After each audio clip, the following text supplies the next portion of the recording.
Alrighty then, let's ski daddy. This is Mr. Bryce of Susquehanna Valley High School, and there's my email address, and we're doing the Algebra 1 Common Core Regents, which was done on Thursday, June 16, 2016. We are in question number 27. Here we go. On the set of axes below, draw the graph of y equals x squared minus 4x minus 1. Well, that seems rather straightforward that we can do. However, a lot of students miss points on this for one simple reason. You don't take your time. Use the strongest tool in your toolbox. Very simple. You hit y equals x squared minus 4x minus 1. And then you're like, oh, I'll just take a look at it and see what it looks like and sketch it from there. No, don't do that. Okay, go to the table. First of all, you know what it looks like. Okay, now go to the table, and we saw that there was the middle, the bottom of it,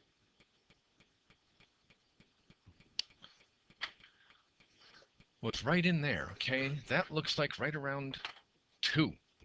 So we're going to go to the table, and at the table, we want 2 to be in the middle of the table.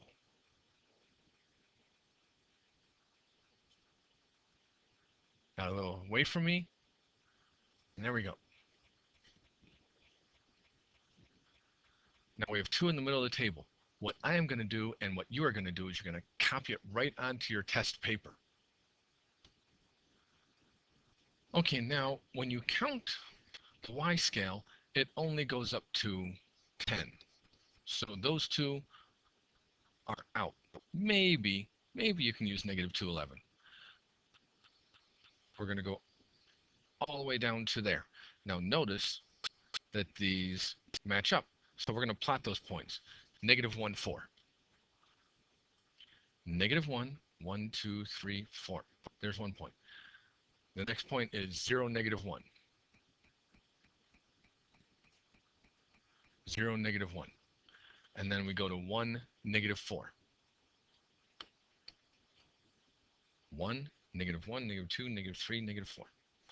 Then we go to 2, negative 5. 2, negative 5. And something funny happens. It turns around to go to 3, negative 4.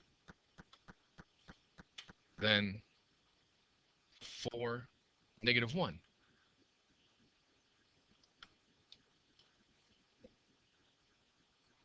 Then 5, 4.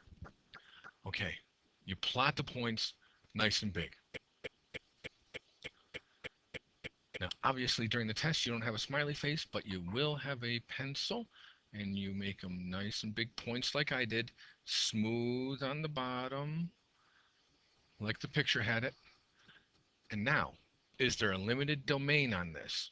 Is there a limited domain? No, it doesn't say something like negative 1 is less than or equal to x, which is less than or equal to 4. That would be a limited domain, so we would not put arrows on it.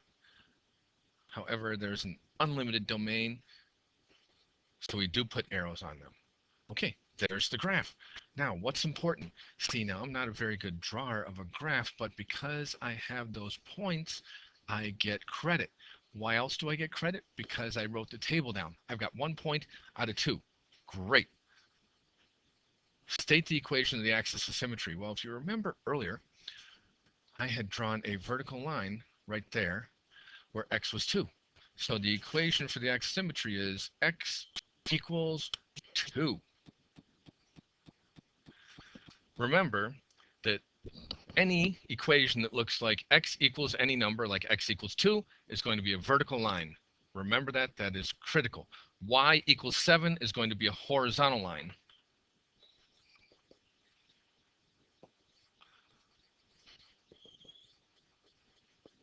And you can always check the y equals 7 on your graphing calculator. It will graph a horizontal line. It'll never graph a vertical line. Okay, hang on, and here comes your question. And here is your question to parent number 27. It's 27A. Get a piece of graph paper and graph the equation h of x equals negative x squared plus 8x minus 4. If you're at home and don't have any graph paper, you can Google or Bing search for a graph paper and print it out. Make sure you have the proper x and y axis labeled and a scale on them. And 27b, write the equation for the axis of symmetry for h of x. If you have any questions, make sure you ask us. Have a great day. Bye.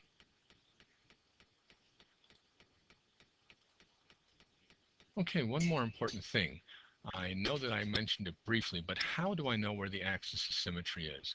Take a look at this right here. This is the axis of symmetry. How do I know it? It cuts it into two equal pieces.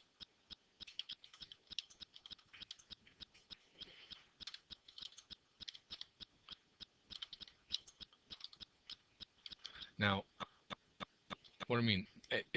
If you fold it in half, it'll fold right on top of each other. So that's even better. So here's even better. Fold left to right, it'll fold on top of each other. Of course, it could be top to bottom because, if we take a look at this shape and we go like that, it's still symmetrical. Okay. But a lot of times we look at it folding left to right. All of these are yes, this is yes, this is no, because that doesn't fold. Okay, so that's what symmetrical means. And the axis of symmetry is where it folds in half and it happens to pass through x equals 2. So the axis of symmetry is always going to be x equals a number 1, 2. There we go. Have a good night.